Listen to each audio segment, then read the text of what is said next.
Like, just imagine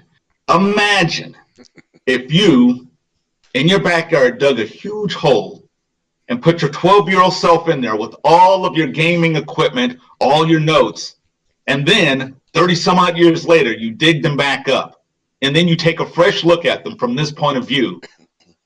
That's kind of what we're doing here. And it is pretty neat, because going back through and reading this magazine, actually, yeah, it's Dragon Magazine, number 86 from, what is it, June 1984, which I actually would have been 12. So that's right. Very appropriate. Yeah, so it's like, going back in that moment when, your mind was just completely open to any shenanigans you wanted to pour in there, and you had $3, which was a lot of money. Because that was a lot of money for it was a lot of money. Well, you got to figure, or at least for me, my comic book budget was about that much, and for like a month, right? Yeah, it was, and it's June, which means I'm not sure when this would have come out, but let's say it did come out in June, so summer's about to start, which means I've got to actually start factoring in swimming pool money and all of these other things. So now, I actually need more money to get these things. This thing would have been precious. Yep. And so you wouldn't have wasted any of it. You would have tried to just imagine this thing as a chicken, and you've roasted it, and now you're carving it up, and whatever you don't use tonight, you're going to put into like a chicken salad tomorrow, or have like a chicken sandwich. This whole thing would get used in some way.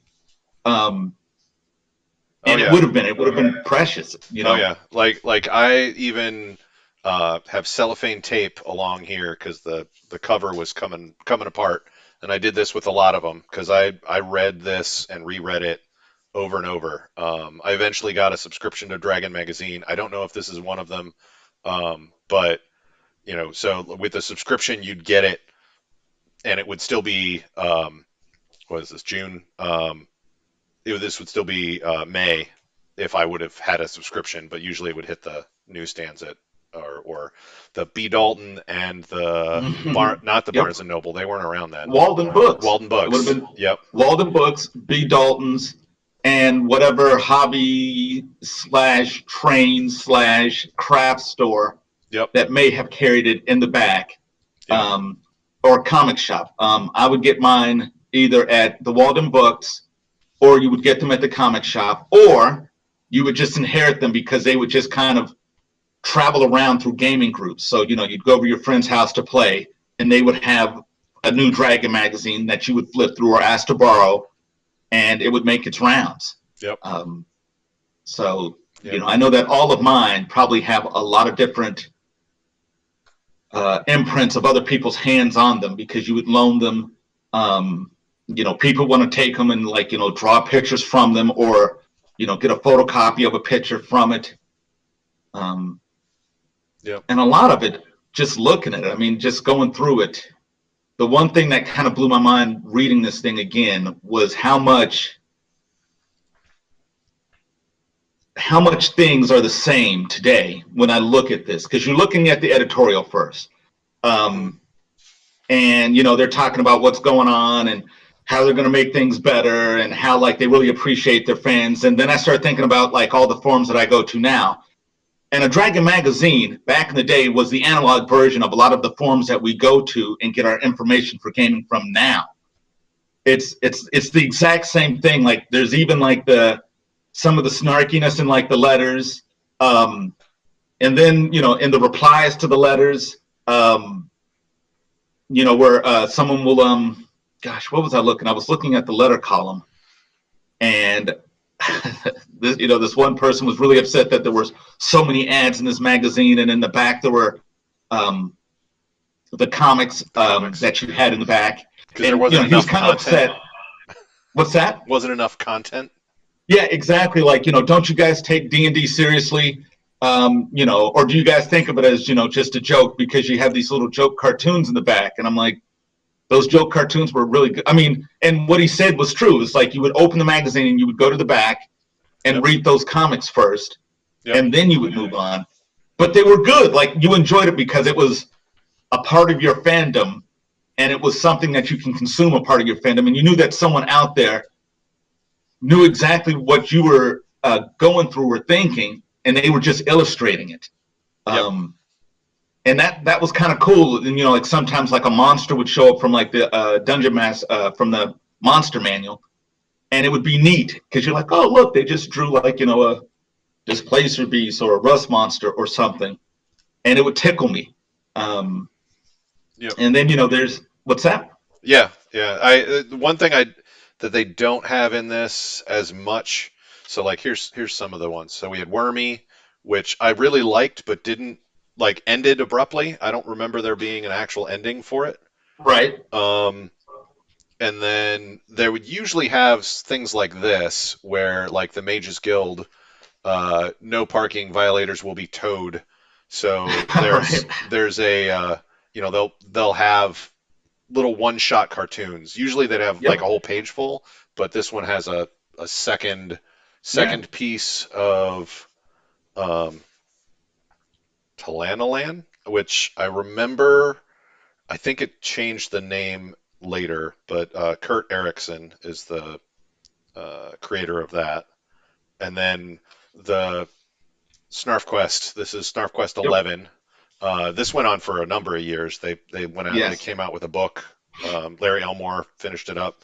But yeah, this was one of the first things that I would open to um, Yep. in any new Dragon magazine. Yeah. And they were good, and Yep. a lot of them they were well done, and even like when back when reading, actually back when reading, back in the old days when I was reading comics, um, I always wish that they would do the continuation of that ad that was in like your comic books, where like the wizards like blowing up some like green slime that's coming down, and Mm-hmm. essentially it was just an ad, and at the end it just talked about By Dungeons D&D. and Dragons. Yep. Yep. I always wanted to see that in these things, but these are great. I mean, the illustrations, these are things you would do at your table too. Like you would just kind of make these drawings as you were playing. Um, in fact, we did our own comic book based on our characters, and I drew it, and I have it someplace upstairs. We'll have to share it Um, sometime. yeah, I've got it. I have to like scan it, and like I did, I think, yeah, one whole issue based kind of loosely on a game that we played with all of our characters in it because I drew everyone's characters. Um, Cool. but yeah, no, this is a great thing. So, how do you want to go about this? Should we just break this thing down and go through it? Because we could spend like days like On one dissecting issue. this Yeah. magazine. Yeah. I don't think we want to do that. But so I mean, let's just talk about what's in it right now. Just like table of contents. Their main story is Great Stony, which um, Mm, is a castle that you could put together. The one of my favorite ones is the ecology of section where they talk yes. about the monsters and Yep. like the backstories of the monsters. Um, and then usually they'd have some other articles. In this case, they're talking about familiars, where more than just the familiars that were in the standard player's handbook back then. Um, Yeah, that was actually I enjoyed that article. That article because rereading it, I was like, yeah, you're right. Because some Magic users completely got hosed on their familiar choice. yep, You know, you yep. you I always think you wanted that had like Emperor the Quasit. Yeah, there's only like two or three choices if I recall. I could pull out the Yeah. the player's handbook is also in this same box for first edition D&D, Mm, which was back then. Which maybe we'll pull that out one day. Um, right. yeah, there's stuff on Dragon Quest, some new magic items, the Which was Sewell handy. Pantheon for the Greyhawk campaign, which we haven't I heard did of like it. in a long time, is Yeah. Greyhawk. Um, Oh, that was my jam. we have dragons and their deities. Yeah, didn't like it. Mazie, which is a really good story by, and I'm trying to remember his name again, Charles R. Sanders. Charles R. Saunders. Saunders, yeah, the guy Yeah, who wrote Emaru, he also which did was another. I looked up his Wikipedia page recently. He's got an essay in a different Dragon magazine as well. oh, does he? So yeah, So we got to go find gotta that go one. find that one. And then their regular offerings of like Out on a Limb, which is basically their letters page, the forum, which I guess is more letters page stuff. Yeah, it's like it's a little. it's like a forum. Like Yep. there are posts, and then then there'll be replies to it, and it's the same arguments that when you go online and read forum posts, it's the same stuff. Yeah. It's the same stuff. Yep. And then they had their Ares science fiction gaming section. Yep. Way back with Marvel superheroes, which I know many people have fond memories of. But remember this is 1984, so it's been around for a while. One of my favorite games, Gamma World. There's an article in there about that. That article is pretty awesome. That is a good article. So, why don't we dive into something? Let's just let's go with the meat and potatoes, which would be the ecology of. Yep. Which this time it's the ecology of the slithering tracker. Which is this weird amorphous blob that paralyzes you, and then I guess eats your skin, or just eats you. Yep. And then it gets big enough, and then buds off and makes another one, like a baby slithering tracker. And it goes through the entire life cycle of how this thing works, which is pretty interesting, which is way more information than you probably need to know if you're using it. But it's really good back matter, just so you can make it make sense while in the dungeon, because it's actually a pretty insidious creature. Yep. If this thing was used on me, I'd be so upset, because it's like okay, well, we all sit down because we need to sleep and rest and get our try to heal up and get our spells back and stuff. And then this thing that you can barely see oozes in, paralyzes you, and just kind of dissolves you. Yep. And it's really hard to kill. Let me see. Looking at the article, it's this thing it's pretty tough, man. And I had never really heard of this thing until I went back and read this article. So I don't know if it actually appeared anywhere else. And I'm pretty sure it's in the monster manual, because that's usually is it in the monster manual? I think so. But there's I know that they do ecology ofs for creatures that aren't. I remember one in another magazine, the Madar, which is the male version of the Medusa, that can turn stone things to flesh. And so basically he will smash the statues and then turn it to flesh so they can eat. Oh, so that is so they work together. They can work together. Yep. Which is not quite the mythology of how that how Medusa came about, but then again, it's D&D, so right. There's more than one Medusa. All I hear are bong rips when you say that. I just hear someone in the background making up a story, and then you hear the as they take a drag off of a bong and then go, and then they turn it to flesh and eat it. And if someone's sitting on a beanbag just kind of nodding their head, that's going to be huge, man. Yep. What I find interesting about the slithering tracker is I was playing in an Earth Dawn game fairly recently, and there's a monster in there which is basically moss, and you'll go to sleep and it moves very slowly, unlike some of the slithering tracker stuff. But basically you'll sleeping next to it, but then it cover you, paralyze you, and then eat you. So basically it's another version of the slithering tracker. Yeah. So absolutely, it's interesting. May have been separate, or may have unconsciously been inspired by the slithering tracker. And although first edition D&D had the cloaker and the mimic and all the other things, there was a hood that came around and dropped down on top of your head, and tried to strangle you. There's a lot of weird ones like that. Right. Well, a lot of them are grief monsters. They're there to just kind of grief you. Because really, like you're like, okay, we've done our adventuring. We need to rest so we can continue on. But even during rest, you can't really rest because Right. now there's like the Slytherin tracker who, you can't rest. Now you've got to do this Well, you got to crazy, have this new ornate, and fight. elaborate. What's that? You got to do this new fight when you're not rested, and Yeah, now the fight's over. Okay, well now you can't rest anymore. Time to continue on with no rest. The wizard can't get his sleep spell back. You know. yeah. Or yeah, his one prismatic spray or his color spray Right. or whatever. His burning hands. Uh, it's bad enough, but yeah, but it was kind of neat, and the illustration's kind of neat because it kind of looks like a big, well, it kind of looks Tadpole. like We'll a say tadpole. We'll say Go. tadpole. Yeah, yes, looks like a clear tadpole, Yes. um, or like a big teardrop with a really long tail behind it, or whatever. But Yeah. yeah, it's actually it's a really good illustration. It's I kind like of that idea. I like how the ecology ofs go into stuff because they go into things that you definitely are not in the monster manual or anything else like that. And they're talking about how a tracker's brain cells are located in various areas of its Yeah, amorphous body. It's like that is a detail that is like you could definitely use that right. in your game, but that's like that would not be in any game book, Yeah, yeah. that Like, is where's here. its brain? And it's like, well, its brain is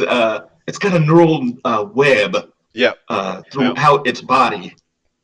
And I like that they actually added footnotes, which is actually something actual game books do. Maybe I should start doing this, where it'll like as you're going through like the text, it'll give you obvious footnotes like a 1, 2, 4, and then at the end when you go through and start reading it, reading the footnotes, it it gets a little deeper. So it's a really thorough.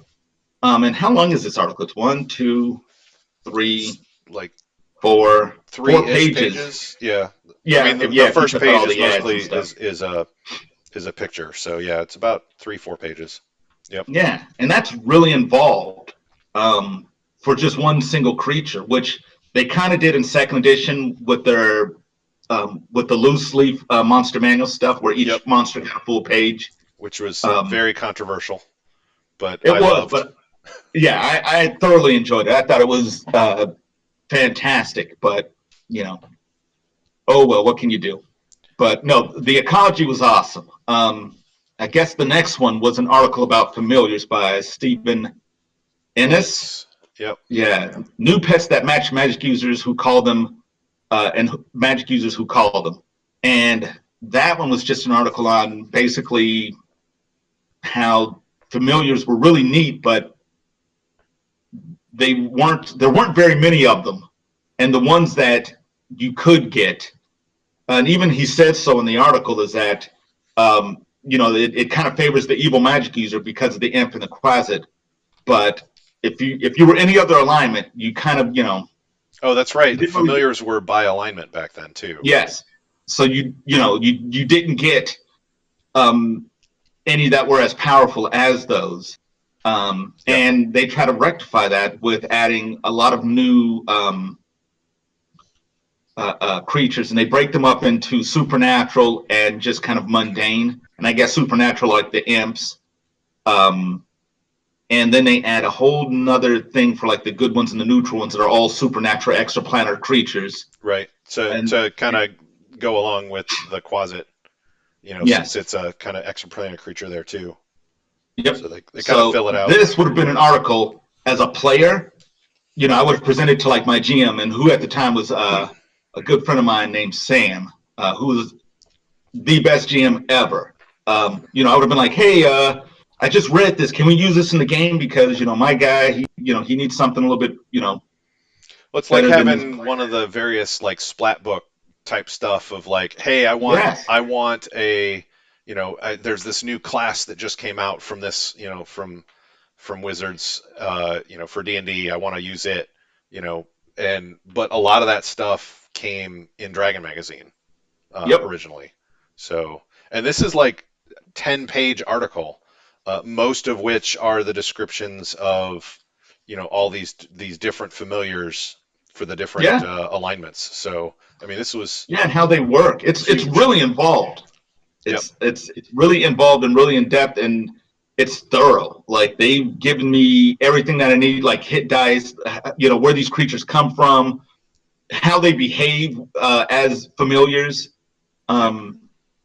So this article would have definitely, I would have presented this to my game master and said like, hey, can my magic user have this, because he's kind of lame right now. Yep. Let's unlame him a little bit.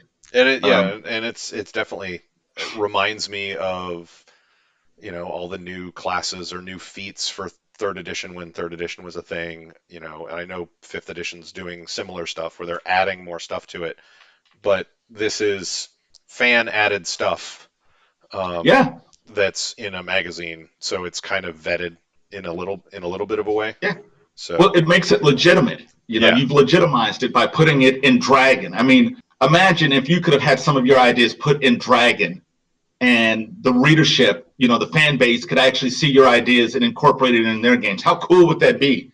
Yep. And I'm not sure if like any of these, some of these people, you obviously know it's like gaming luminaries, but some of these guys and women, they never did anything else. They had a couple articles and that was it, which is good enough, but it's kind of neat.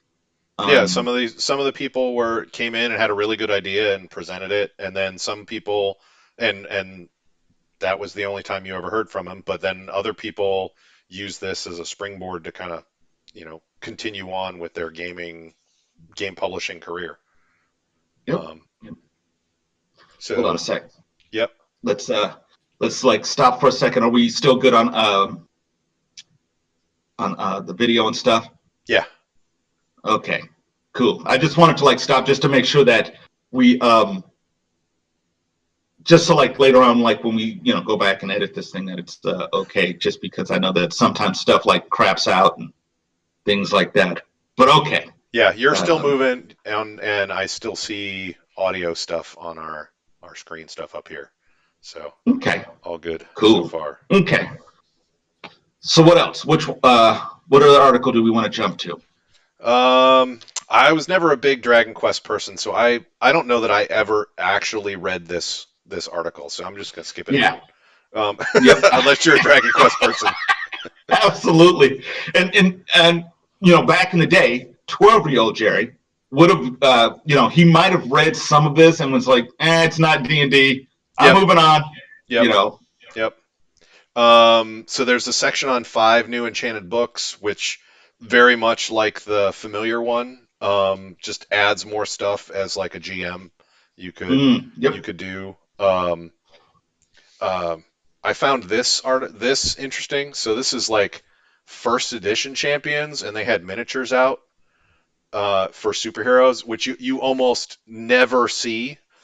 I've got those miniatures. Do you? I've got those miniatures. Hold on. Hold on. They're 25 millimeter. Yep. Hold on. Which is, I'm trying to remember 25 millimeter. I think that's a bit bigger than normal. Hold on. I'm getting ready to.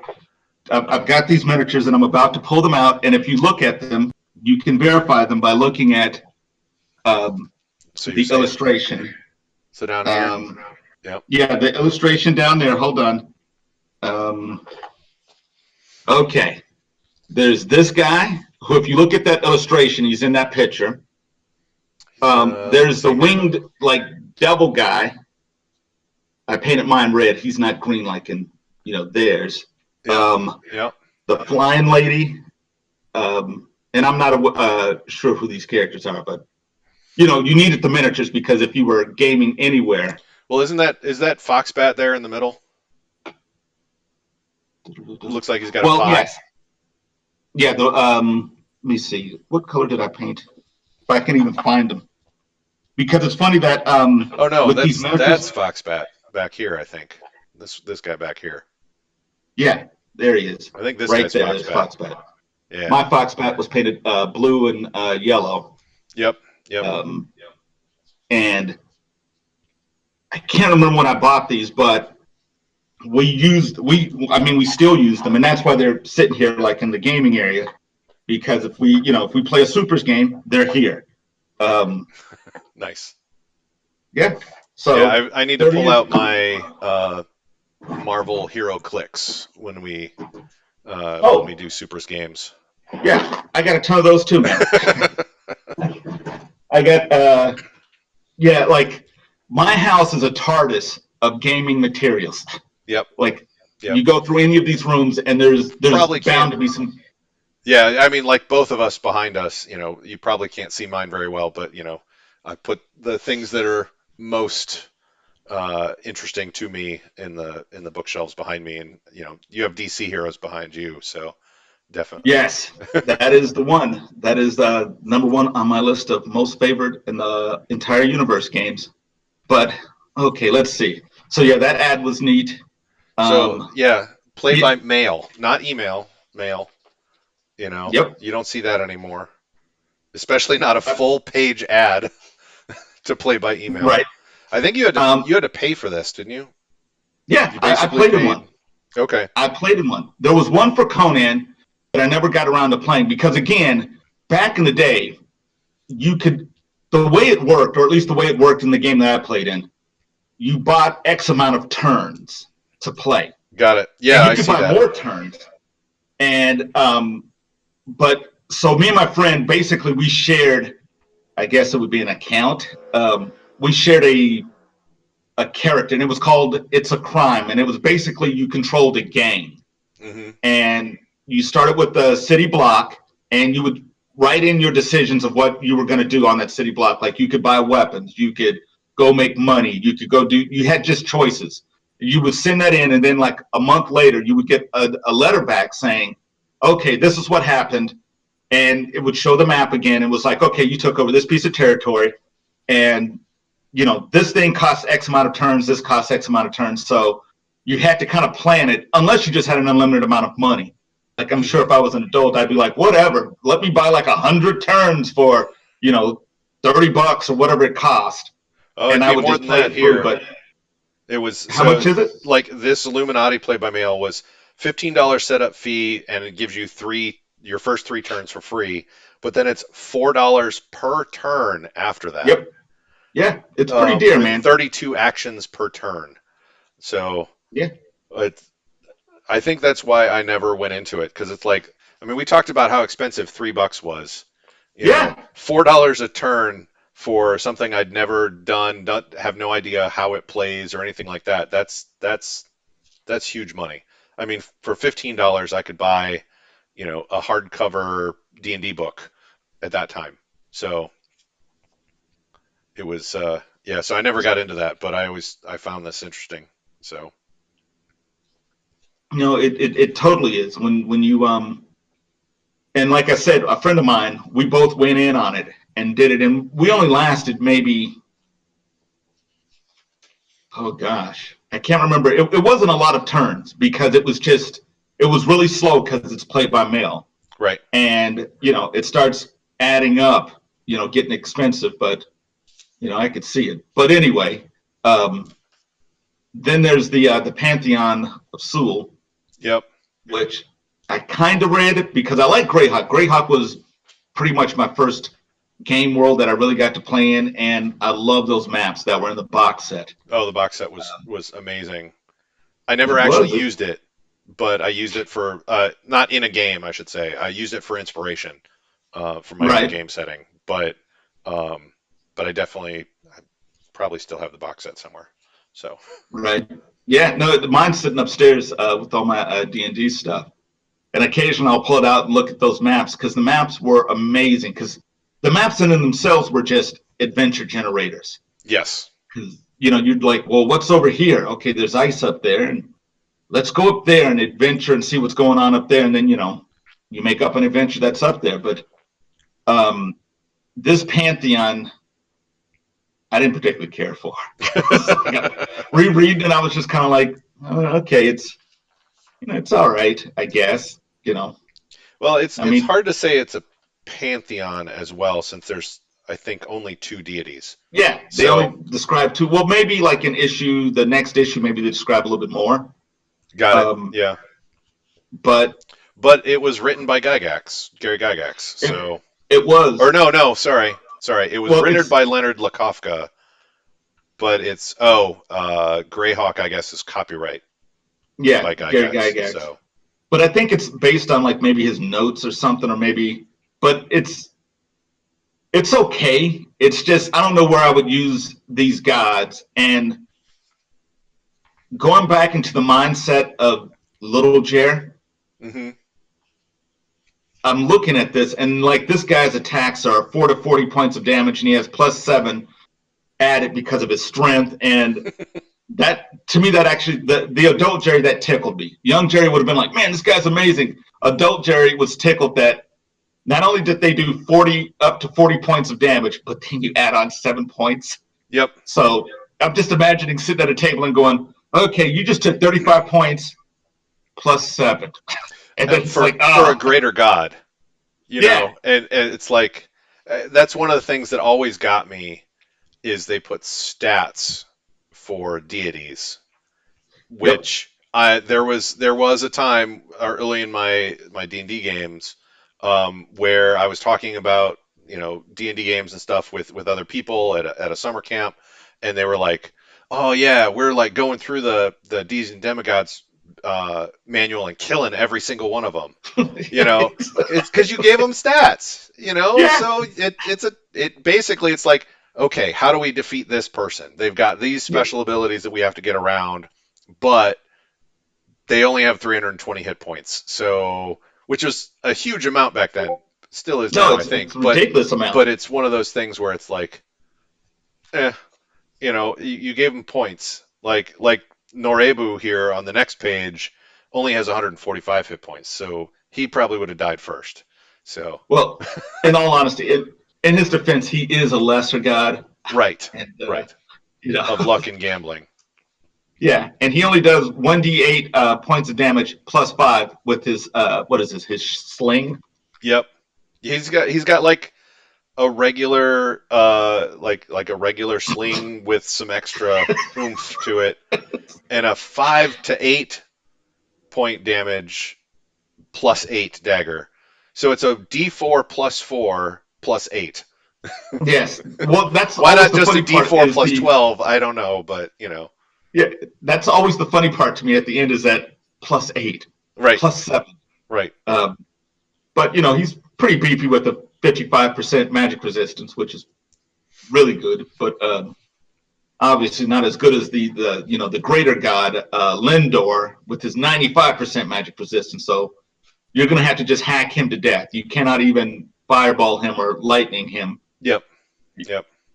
Yeah, but yeah, that one I kind of read half-heartedly, but I started gassing out, um, as that one went on. Yep. Some of the stuff like the enchanted weapons that was kind of neat. The dragons and their deities, I kind of appreciate that it's here, but That's I don't care. that's another one I didn't really get into because Yeah, in like when I I didn't did care. my setting, my own homebrew setting, there were deities, and they're for like everybody. So, Right. I think back at that time, I wasn't thinking that the dragons would necessarily worship the deities, but they were real, entities.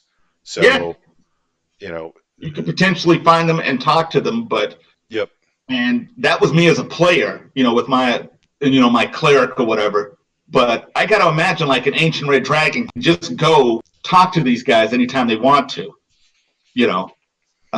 But I guess, and it gives you actual like rules for playing like an actual for a dragon cleric, which yeah, kind of weird. Like I was like, huh. So not only is it a dragon, but this guy's a cleric, and which is with interesting because that's kind of some stuff that came in third edition where monsters could have player character right, classes. I remember having a real problem with a monk in my group. He just he was a definite min-maxer and the rest of the party wasn't. If the whole party's a min-maxer, that's easy to deal with. But if you have one min-maxer and everybody else is there to Yep. just role play and have fun, it's hard to balance fights. Right. And so at one point they go into this necropolis and they meet the high priestess of the goddess of death, and turns out that high priestess is a lich. They thought that there was going to be a huge battle.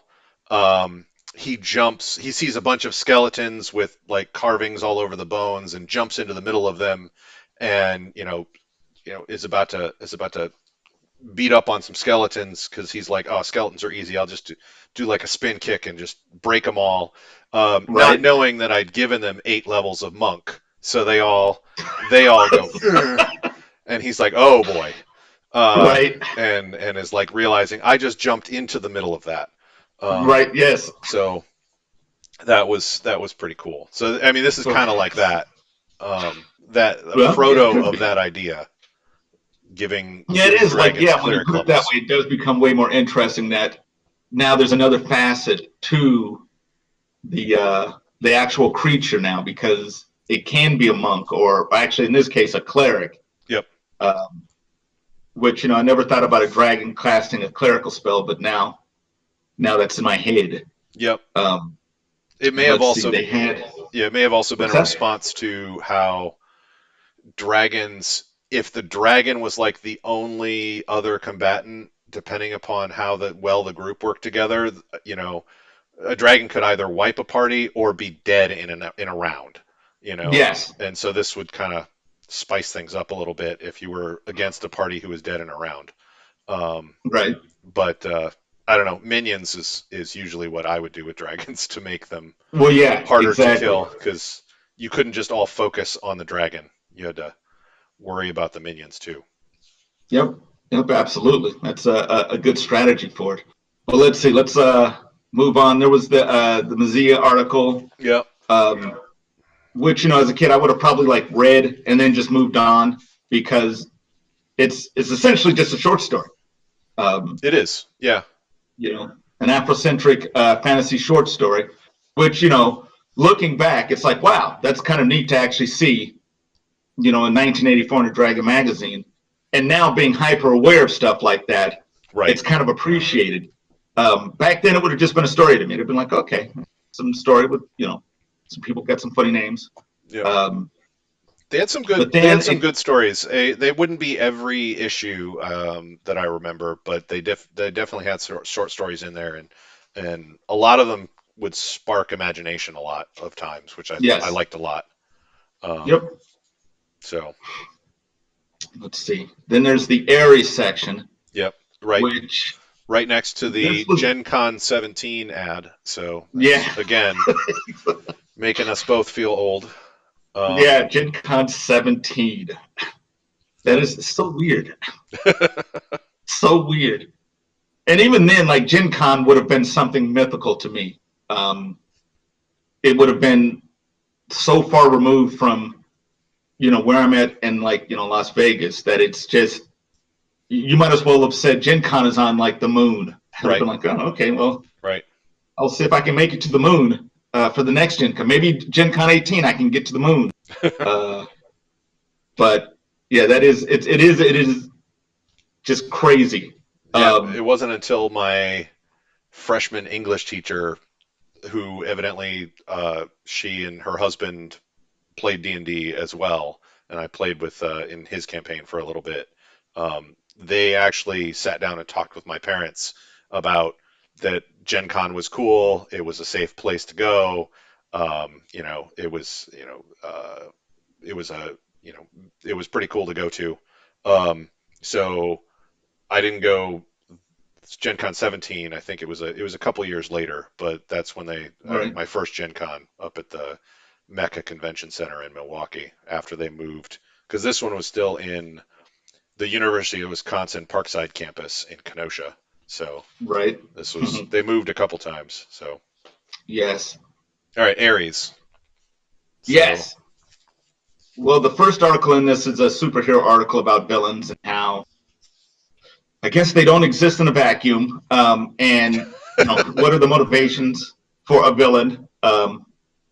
Actually, some of them do exist in a vacuum, like Galactus, he existed. But just, it's weird because reading this article, it gave a breakdown of like different types of villains, and then it gave a budget, like, Yeah, like how you know, big they are and how much money they have available to them. yeah, which was weird to me.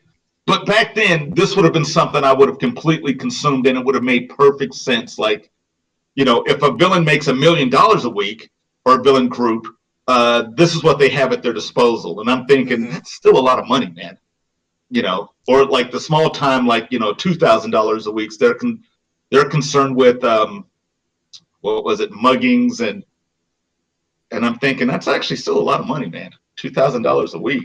It's such groups are only small time operations. But for like a super group only making $2,000 a week, they're like all living in the same apartment sort of thing.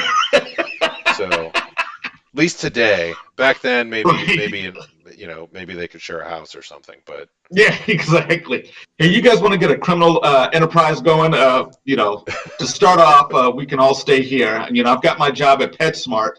I'm bringing in, $500 per paycheck. So, yep. I could put that towards it, until we get on our feet. Yep. That was something that would have made perfect sense to Little Jer, but today I don't even know what to make of this article now. Like today, I'd be like, why am I looking at this? This is no, it's gone. I mean, Little Jer absorbed it, and so it's one of those building blocks sort of things. It's like true. It's in our head already. So like reading this is like, well, yeah, some of it you don't agree with, some of it you do, but it's like it does form a bit of the foundation of how you would make a supergroup today. That is true. Yes, you are correct there. You are correct. And I know when I was 12, I wasn't thinking, oh, this supergroup, they've got this, this base, et cetera, et cetera. Well, how can they afford that? Et cetera. Right. And but thinking of those questions can lead to a better can lead to motivations for why the supergroup is there and stuff like this. Back then, I think, I probably didn't read it because I wasn't playing super games back then, but like the ideas in it, not necessarily the specifics, but the ideas in it, just of like think deeper about the things that you're doing, about the groups that you have, not just here's your stereotype. Right. There's your stereotype supervillain group, and they're gonna do evil things for just evil. Right. This kind of delves a little bit better into it.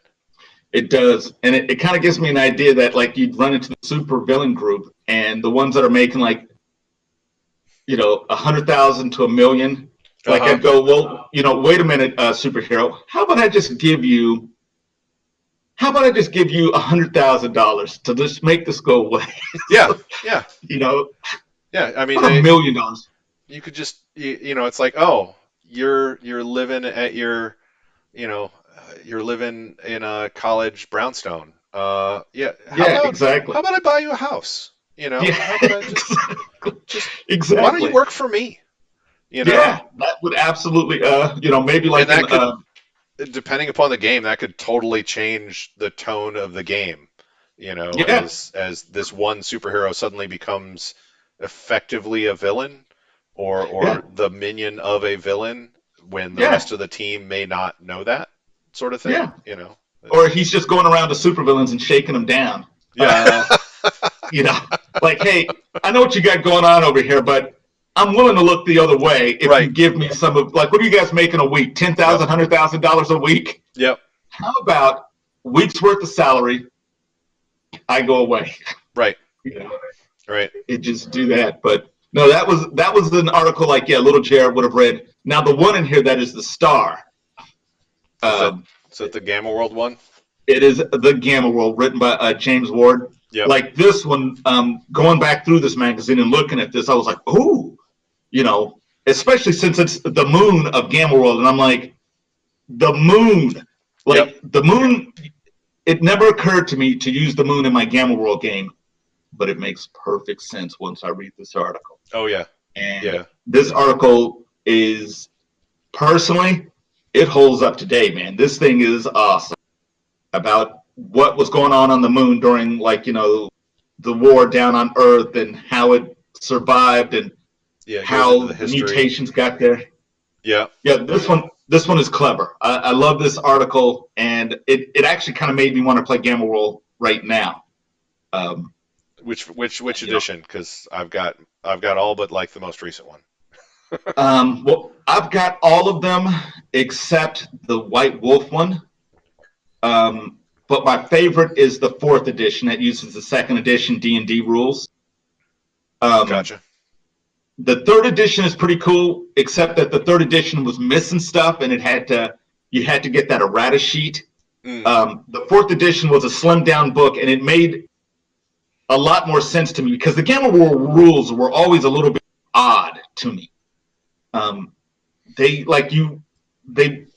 From my mind, they were really hard to like parse and grasp until I got to the 4th edition. And then by then, since you'd played so much D&D, and since essentially it was just D&D with, the two-headed, mutants, what were they, the Orleans or the whatever, and all the other different mutants, it made perfect sense to me, even though it's still a little bit wonky. That was my edition that I really, really enjoyed, was the 4th edition, which would have come out. What's that? I'm trying to remember which edition. So I have a special love for the 1st edition, which is black and white, which is about as thick as this book or as this magazine. It's like 80 pages. And I got it after I got the like second or 3rd edition, mainly for like nostalgia reasons. That was also though where I first learned one of the tricks of the gaming industry is when they put out new editions, they'll put out the same content with slightly rewritten, right, with the new rules in it. New art and other things like that. But sometimes the serial numbers weren't quite filed off. And it's like, this is basically the same book I already have. Some things they've gotten better, but yeah, it's that was where I first learned it. Yeah, 2nd edition is what I originally started with. 3rd edition, the one with the Keith Parkinson cover with the battle cat, basically. Yeah, that one was really cool, but that one to me was actually a better version than the other 2 editions. Mm-hmm. But there was something about the earlier editions that still I kind of loved just because they were just so wonky. And then the 4th edition was the one that we played the most of. Gotcha. Just because that one I could parse better. Yeah, I don't think I've ever played 4th. I did get the White Wolf edition, but never ended up having a group to play it with. It was just it's one of the games that I've probably growing up in the Cold War, fearing that bombs are going to drop any second. Yep. That life will still go on and it'll be cool. Because it'll be cool. Because it'll be like Teenage Mutant Ninja Turtles. So. Yeah, well, that would have been way cool. But yeah, that one was probably the best article about the moon. I really enjoyed that one. And then there was another Ares article for Star Frontiers, which I kind of looked at, but I just kind of was like, okay, that's kind of neat. And then I moved on. And then you probably even skipped the Traveler one. I absolutely skipped it. I didn't even bother with it. I just kind of looked it over and was like, okay, I'm done. I'm done with that one. Traveler's one of those games where, like, it was really popular, but no one I knew played it. And then occasionally I'll come by a person who's like, oh, I love Traveler. It's amazing. And this article would probably be for them. But, yeah, it was not for me. Yeah, there was something about Traveler to my young mind that just didn't work right. And I wanted to like it because I would see stuff for it and it would look really cool. Mm-hmm. But maybe it's because I imprinted on all the TSR stuff. So looking at Traveler was like looking at, it just didn't feel right. But Yeah. I And always wanted to want to be into it. And then later on, I just kind of realized that the people who did play it and the times that I did get to play it, we just played Space Truckers, and that bored me Space so Trucker. painfully. Well, really, you get a ship. It's like, okay, how am I going to pay for the Oh yeah. awesome freight? And so Yeah. you ended up being Space Truckers for Yep. most of the campaign. And yeah, you'd go on adventures, but you're essentially Space Truckers. Gotcha. And or at least the times we played it. I'm sure there's someone out there going, well, we played it like that, but every time I played it, it was Space Truckers, man. And it kind of was painful. But let's see. This was Beyond a good issue that, for me because it had 2 Gamma World articles in it. yeah. So The questions. yeah. Yep, that was awesome too, because just like a modern day forum, people are writing questions, and then James Ward basically answers these questions. Yep. And it's really cool, and it's this again jazzed me up to where I wanted to run a Gamma World game, and I really appreciated that. And this is a section I would love to have today. The sci-fi gaming convention calendar. Yeah.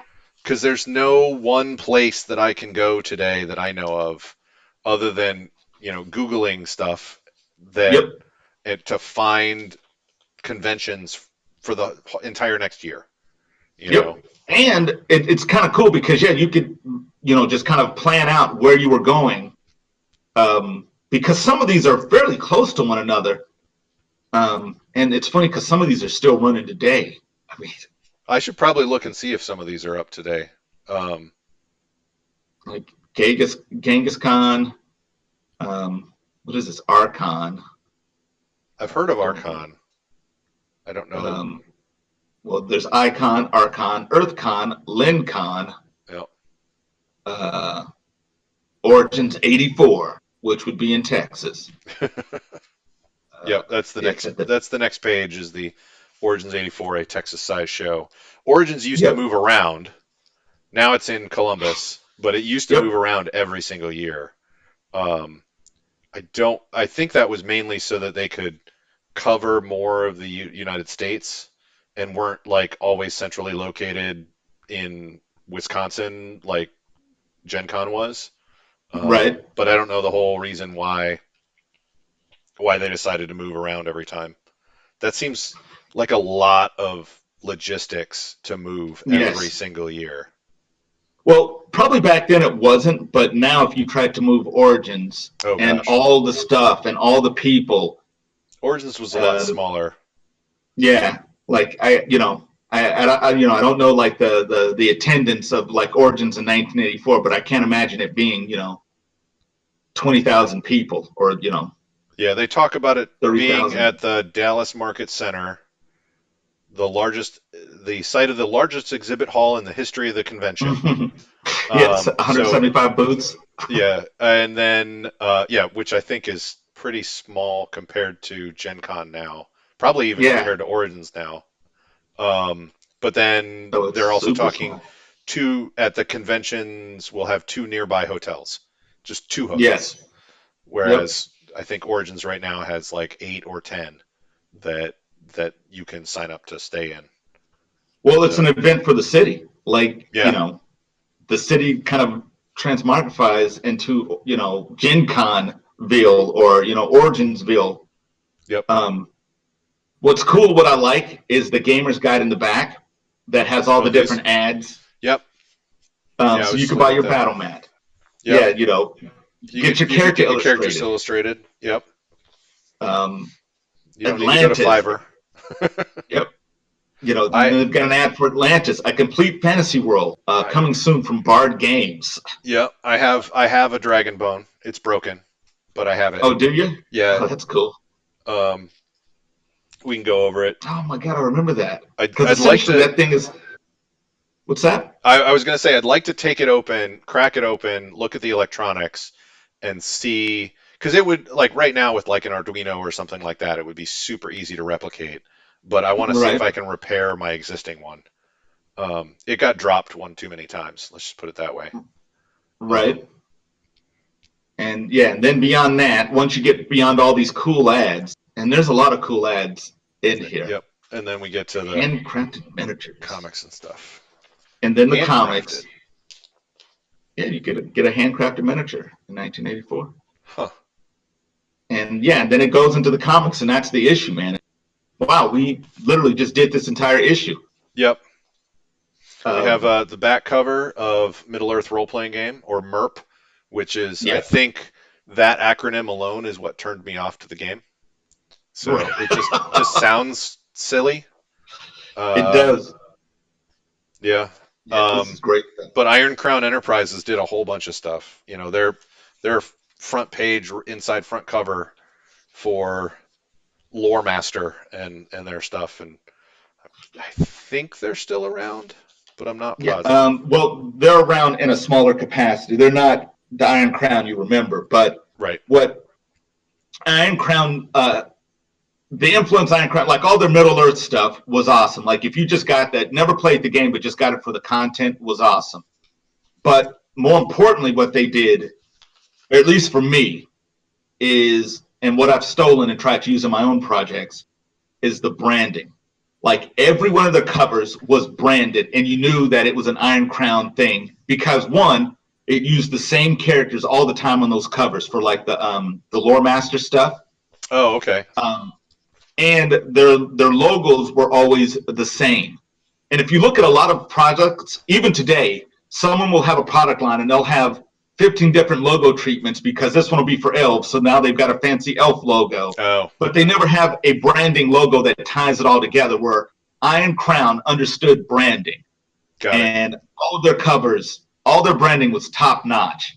Yep. And that's one thing like I took away from them is that I always wanted to put the same characters on the covers in different situations. Logo treatment would always be the same, and you would consistently do the covers the same so that someone could look at your product and know that, you know, this is whatever it is. So Iron Crown products, that's one thing that they will always hold a special place in my heart. Is those early products were so well done and involved too, man. I mean, what West End Games I think did for Star Wars lore and content, I think Iron Crown did for Middle Earth. Like Thanks. they brought a lot of that stuff like that was just kind of like back matter for, you know, Tolkien's world.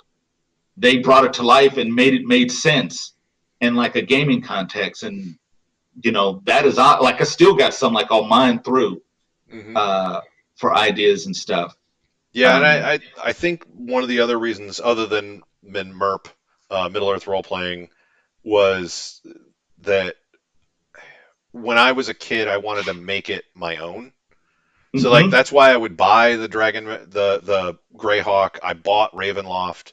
I bought modules, but I would never run any of it because I wanted to make it myself. Yep. And so I didn't want to buy Middle Earth role playing because I didn't want to play in Middle Earth. I wanted to play in my setting. Right. So I just didn't pick it up. I read the books, and I liked them a lot, but I just never wanted to play in that setting. I didn't even start playing the Star Wars games until I got into college and was like finding a new group and somebody else was Right. running it. So, um, but yeah, that's just the way I played in when I was a kid. So, Right. Yeah. No, and there's something to be said about that. And I wish like a lot more would be DIY because to me, I'll make a game world, and once I've made it, you can do whatever you want with it. yep. Uh, and that's what the cool part about it is. But you know, there's some people who just want it all canonized and stuff like that. But no, this was way fun, man. This is We didn't even a get to really Old cool Stony, book. Great Stony. What's that? We didn't even get to Great Stony, which is like the central article of build your own castle, cardboard castle. So, Oh man, let's do that one because that one, I like don't. looking at this magazine, I was like, that was pretty awesome. Did you Yeah. want to go into what Great Stony was? Yeah, so it was like you can get these now on like Drive Through RPG and stuff where you'll print out cardstock and you'll construct dungeon tiles or whatever. This was the first one that I'd ever seen of basically it came with like 4 pages of cardstock insert that you would cut out and glue together, and it was full color, and you would Yep. basically have this little castle that you could sit on your table for your games. Um, and I cut it out and I put it, I think, 90% together. It never got onto my table, but I was 12, so. But even after that, it still has the maps That was for the cool each. part. This is the coolest part, is it's not Yep. just a thing. It's, oh, you're in the northwest tower, and on the first story, and then you go to the second story, and you know where everything is, and you Yep. could run an adventure in there and just point to the cardboard castle on the table, and everybody would know where it is. Um, Yep. And it's a pretty good dungeon or castle, I should say. yeah. Um, I think it's probably modeled after an actual castle or similar to it. Trying to see. let's see. The original name of this structure was the High Keep of the Grand Chapter of the Order of San Rafael. However, I don't think that that's a real thing. All So, right. Became known um, as Great Stonian. but it does go into the fact that it's like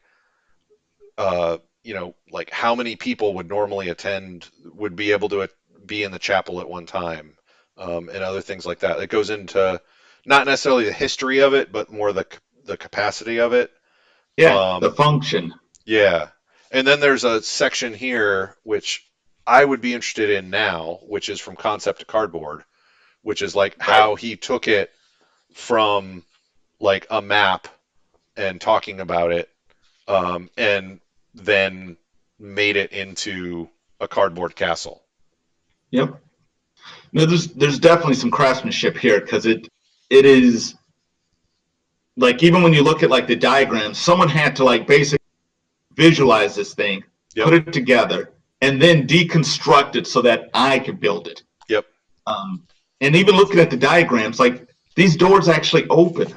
There's just doors Yep. out here that There's a yeah, there's no, a this, there's a drawbridge on here, that you basically, it's like, hey, your mom's old necklace that she probably doesn't want you to cut up.